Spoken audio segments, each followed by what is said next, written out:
In St. Landry Parish, we have an update from the National Weather Service regarding yesterday's severe weather. News 10's Dawson D'Amico is live where he spoke with the National Weather Service about what South Louisiana experienced yesterday morning. Dawson.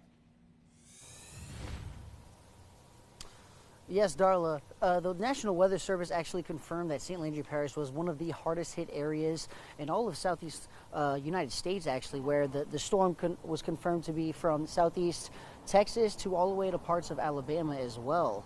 The National Weather Service actually confirmed that there were indeed 2 tornadoes that hit St. Landry Parish. They were EF-1 tornadoes, so kind of small, but they did do some damage. They were located in Washington and north of Port Barry, so north of Washington and north of Port Barry. St. Landry Parish President Jesse Bellard confirmed there are still thousands of people without power in the parish, and the majority of them are in the Opelousas area.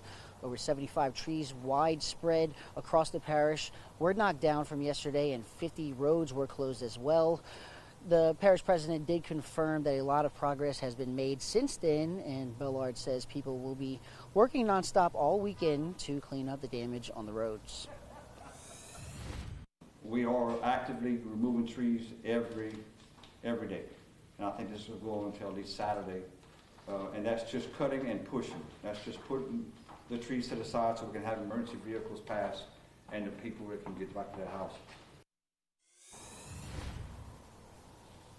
And parish government did declare that yesterday's storm was a disaster. If you had any storm damage that was from yesterday, be sure to take as many photos as you can of what took place and get with your insurance company. And the parish will also open up a storm damage portal at damage.la.gov for you to be able to submit those photos and be able to hopefully get some help in the future from what really took place all yesterday morning.